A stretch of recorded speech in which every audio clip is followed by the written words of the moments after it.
What's good, YouTube? It's Addyar back with my first video for Torchlight Infinite Season 7. This is going to be a strategy where I will show you how to make anywhere between 7 to 750 fee per hour.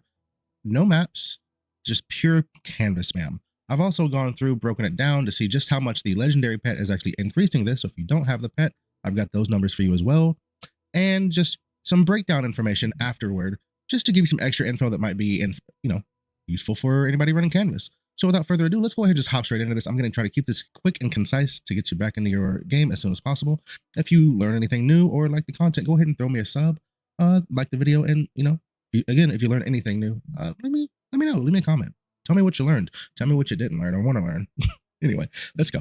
All right, so here we are. T8-0 canvas spam. This is not T7. This is not profound. This is purely T8. I ran for 3 hours. The total runs that we did in those 3 hours were 17. I paid 100 fee per 999 paper to enter the canvas. So our cost was 10 fee to enter. And our average time per run was 10.5 minutes. This includes everything from setting up the canvas to running it and getting back out, pricing things that we get and, going back in. So the whole shebang. Okay. Here is our actual numbers for everything we dropped. Raw fee, 425. Ultimate embers, we got, 5 of those, came out to 35. Lots and lots of embers. Actually, if you look at the number here for the precious embers, almost over 80 in precious embers. Pretty good. We got some flame sand. It's kind of whatever. It's not 1 fee yet, so, sure. Inspiration essences, those are going to be the rainbow items that you use to upgrade your support gems. We got 288 of those, and those sell for almost half a fee a piece. So pretty good. Every time you clear a canvas, you get a slight refund on your paper. You get 12 paper per. Over the course of the 17 runs, we actually got back 204 paper, which would be an additional 2 runs that we could run, which came out to 20.4. Assorted compasses, I simply added all of the compasses together to get the total quantity of 67, added their value up, and then divided. So that's how we got our per unit on the compasses. So on average, every compass that we got running the strat for those 3 hours was worth 2.13 fee each. Cards did the same thing. I did turn in every card possible that I could turn in, and then this is what was left over. We had 21 cards with an average value of 6.06, and then we had 23 support gems drop with an average value of 60.74.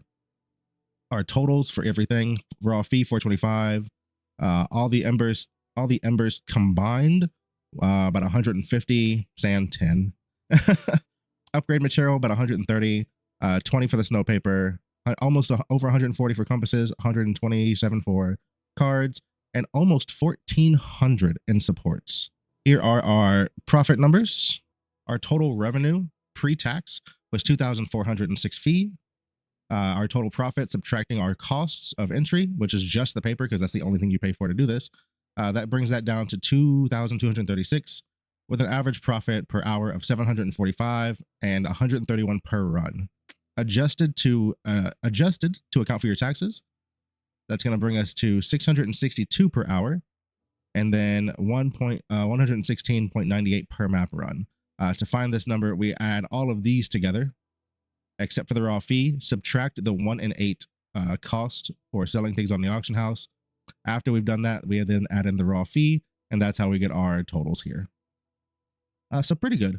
Overall, I'd call that pretty good. I've not been enjoying mapping strategies in 8.0 so far, and I haven't quite gotten my character to profound levels yet, so we'll see how that goes. I'll try to find something in maps though. Don't want to just only do canvas, and even though I do enjoy it, I know a lot of people do not enjoy this. I've got some extra info down here as well. I was very specific with everything that we did. Every time we did a run, I took a screenshot of it. Every time there was a room that was doubled by the pet, I took a screenshot of it. Every time that we did a run, I took a screenshot of it. Every time the pet doubled something and the total room value was at least 1 fee, I took a screenshot. And every time we opened any chest room, I took a screenshot of that as well. So over the course of the 17 runs, we had 66 total rainbow rooms, including the rainbow eggs that spawn randomly that you can get from a bonus. I only had 1 of those, by the way. Of those 66, 7 excuse me, of those 66, 3 were chest rooms. We had 7 chest rooms in total. We had 2 tier 6, a 3, a 4, and 3 7s. We had 8 rainbow rooms get doubled by the legendary pet. To find out the double profit, what I did was anytime the room was doubled, I went ahead and totaled the room up and then divided that in half. So that's how we got this here. That would be 93.81, which was 4.72% of our total profit. So not a lot from the doubling at all. Chests. We had a total of 7 chest rooms total across all 17 runs, and they accounted for nearly 30% of our income. Almost 30% of our income. One other thing to note is that we got support drops on every single room here, except for the tier 3 chest room. Every other one dropped a support. Excuse me, I apologize. We got one in the 3, we didn't get one in the 4. So the very first level 6 room we actually got 2 supports. So chests are huge. Okay? Chests are massive. And you don't need tier 7 to get supports out of them. That is the big takeaway here. You do not need tier 7 chests to get supports. You just need, if you get a chest on your board at all, that is your focus, period. Like everything else is secondary. Get that chest room as high as you can possibly get it. Okay? Now, I do want to talk about this because especially this season, pets are very much in a state of people are not happy with pets. I'm not happy with what they've done to Cube specifically, but that's not for this video. So what I did is I took our profits. I subtracted our profits from chests because the chest rooms are not increased by the legendary pet. Okay. So I did that. And then what I did, I subtracted that and then I subtracted the double profit. So I subtracted this and this. And then I accounted for the 24% bonus that you get from all eggs when you have the legendary pet, and that brought our total profit down to 1648. Our per map with that accounted for was 549, or excuse me, per hour was 549, and per map was 96.95. What this means is that essentially, with everything accounted for, the legendary pet is providing you with 20% differences in loot. So 549. 662, right? 549 times 1.2, 658. It's a 20% difference. However, it's not actually 20%. It's less than that because I did not separate out all of the like little mini bosses that can spawn and all the little like random chests that can spawn because that would just simply be too many screenshots for me to be sifting through. Like I'd be going through hundreds of screenshots, probably like 100 screenshots, and that's too much. So realistically, the pet is giving, I'd wager the pet's probably like a 17% increase. But we're just going to go with 20 because it's a nice round number and it just makes things clean. Pet gives you 20%. So without the pet, you're getting 549 adjusted after tax or 550. And with the pet, you're getting 662. And here, if you don't have the pet, the chest would then have accounted for 36% of our total profit, period. Chests are what matters. The legendary pet helps. The chests are what matters. I just want to drill that in. Chest. Okay? And that's all I've got for you. There's not really much else to say about running the canvas. Here are some of the supports that we sold. We sold a Ring of Ice for 55. We got this one for 450. A Noble here.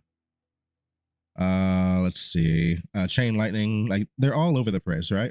175 for that Chain Lightning. We got 2 Divine Oaths, one for 36, one for 35.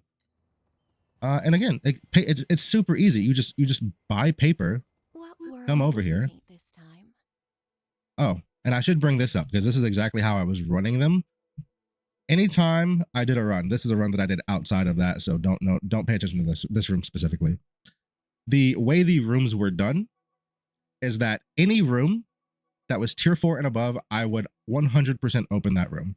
Tier 3 and below, I would open it if it was one in the way of me getting to one of those other rooms, or if it was doubled by the pet.